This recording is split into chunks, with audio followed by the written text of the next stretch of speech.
Hello friends, welcome to your channel Exam Point. कैसे हो आप सभी फ्रेंड्स। आज हम लोग यहाँ पर गुप्त साम्राज्य के बारे में चर्चा करेंगे फ्रेंड्स, जहाँ से आपके एग्ज़ाम में हमेशा क्वेश्चन पूछे जाते हैं। आइए स्टार्ट करते हैं। गुप्त वंश का संस्थापक कौन था? गुप्त वंश का संस्थापक कौन था? श्रीगुप्त था। कौन था? श्रीगुप्त था आपका।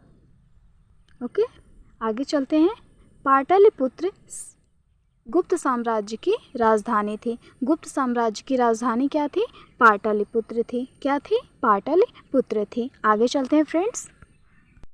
इस वंश का प्रथम महान शासक चंद्रगुप्त प्रथम लगभग 319 से 335 ईस्वी तक था। इसने सर्वप्रथम महाराजाधिराज की उपाधि धारण की थी।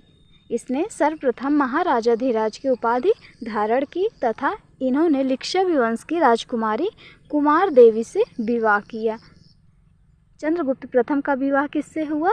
लिच्छवी वंश की राजकुमारी कुमार देवी से विवाह हुआ। आगे चलते हैं फ्रेंड्स। चंद्रगुप्त प्रथम ने 319 में आगे चलते हैं फ्रेंड्स। चंद्रगुप्त प्रथम ने 319 ईस्वी में गुप्त संवत प्रारंभ किया था। गुप्त संवत कब प्रारंभ किया था इन्होंने? 319 ईस्वी में। आगे चलते हैं फ्रेंड्स। इसके पश्चात समुद्रगुप्त गुप्त वंश का शासक बना। इसके पश्चात समुद्रगुप्त गुप्त वंश का शासक बना, जिसको भारत का नेपोलियन भी कहा जाता है। किसको भारत का नेपोलियन कहा जाता है? समुद्रगुप्त को कहा जाता है फ्रेंड्स। ये बहुत बार आपके एग्जाम में पूछा जा चुका है। इसने आर्यावर्त के 9 शासकों तथा दक्षिणापथ के 12 शासकों को पराजित किया था। इन्होंने आर्यावर्त के 9 शासकों तथा दक्षिणापथ के 12 शासकों को पराजित किया था। नेक्स्ट, समुद्रगुप्त को कविराज की उपाधि प्रदान की गई है। भारत का नेपोलियन भी समुद्रगुप्त को ही कहा गया है और समुद्रगुप्त को कविराज की भी उपाधि दी गई है। समुद्रगुप्त के संधि विग्राहक विदेश मंत्री तथा राजकवि हरिकेश ने प्रयाग प्रसिद्ध की रचना की। समुद्रगुप्त के संधि विग्राहक विदेश मंत्री जिसको कहते हैं तथा राजकवि हरिशेर ने प्रयाग प्रसिद्ध की रचना की। आगे चलते हैं फ्रेंड्स। समुद्रगुप्त का उत्तराधिकारी चंद्रगुप्त द्वितीय 375 ईस्वी में गद्दी पर बैठा। समुद्रगुप्त का उत्तराधिकारी जो था चंद्रगुप्त द्वितीय 375 ईस्वी में गद्दी पर बैठा। चंद्रगुप्त द्वितीय के काल में फाहियान नामक चीनी यात्री भारत आया था। ये बहुत बार पूछा जा चुका है। फाहियान किसके समय में भारत आया था? चंद्रगुप्त द्वितीय के काल में भारत आया था। आगे चलते हैं फ्रेंड्स। शकों को पराजित करके इसने विक्रमादित्य की उपाधि धारण की। शकों को परास्त कर इसने विक्रमादित्य की उपाधि धारण की तथा चांदी के सिक्के भी इन्होंने ही चलवाए थे।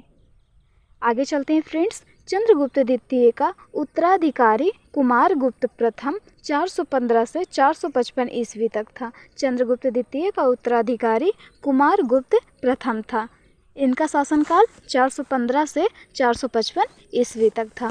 कुमारगुप्त प्रथम ने नालंदा विश्वविद्यालय की स्थापना करवाया था। कुमारगुप्त प्रथम ने नालंदा विश्वविद्यालय की स्थापना करवाया था। नेक्स्ट चलते हैं फ्रेंड्स। कुमारगुप्त प्रथम का उत्तराधिकारी स्कंदगुप्त 455 से 467 ईस्वी में हुआ।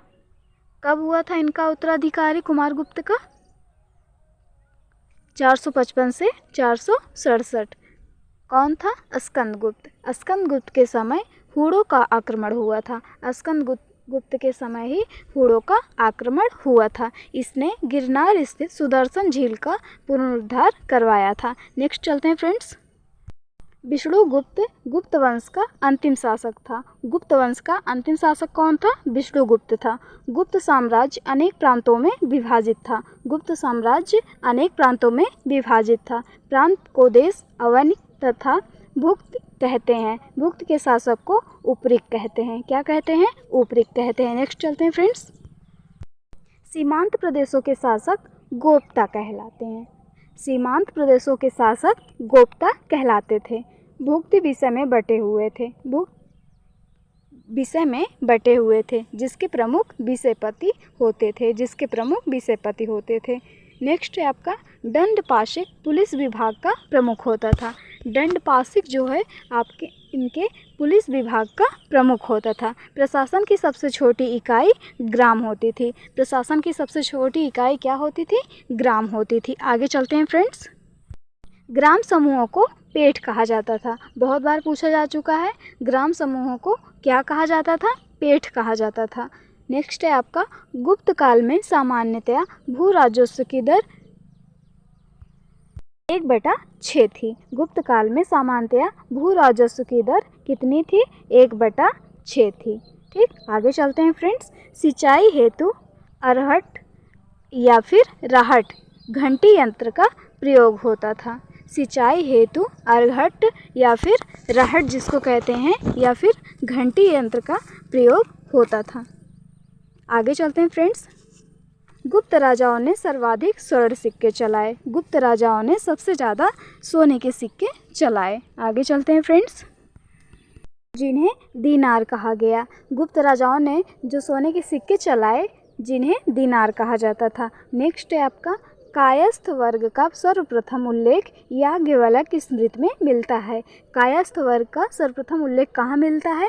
याज्ञवल्क्य की स्मृति में मिलता है। नेक्स्ट है आपका ओसनम स्मृति में कायस्थों का उल्लेख सर्वप्रथम जाति के रूप में हुआ है। ओसनम स्मृति के कायस्थों का उल्लेख सर्वप्रथम जाति के रूप में हुआ है। आगे चलते हैं फ्रेंड्स।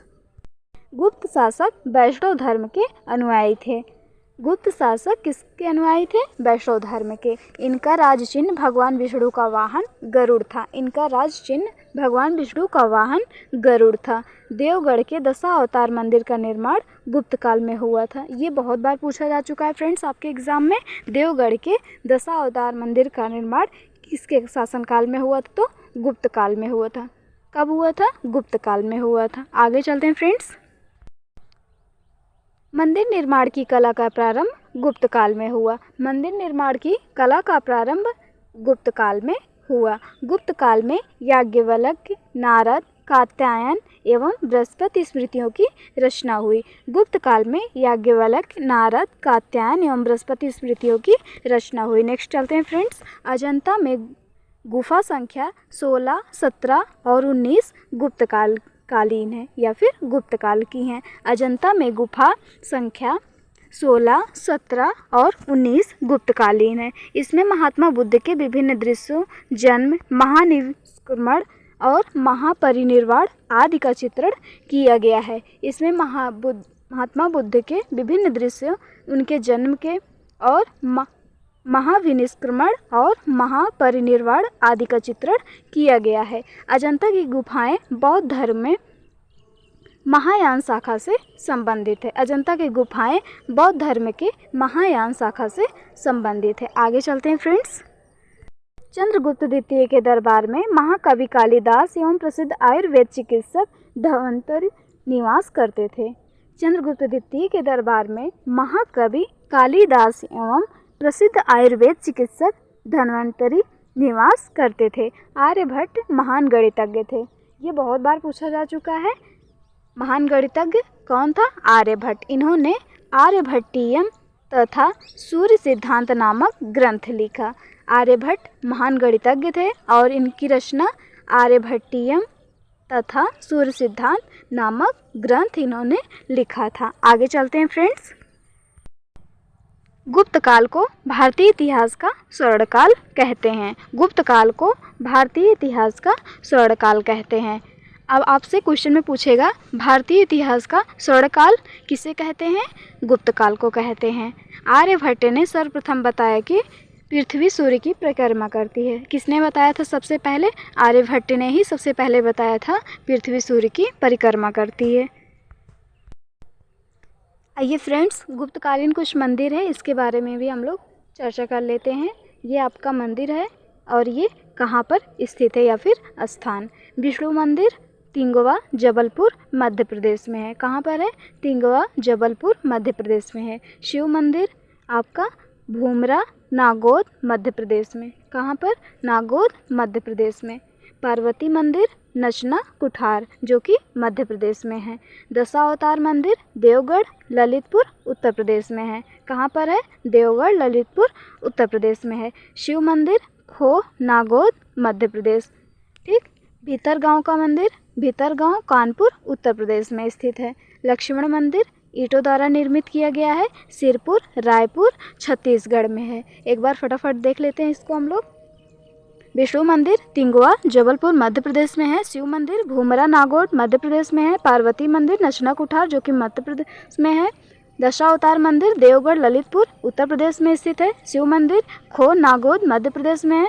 भीतरगांव का मंदिर भीतरगांव कानपुर उत्तर प्रदेश में स्थित है। लक्ष्मण मंदिर सिरपुर रायपुर छत्तीसगढ़ में स्थित है।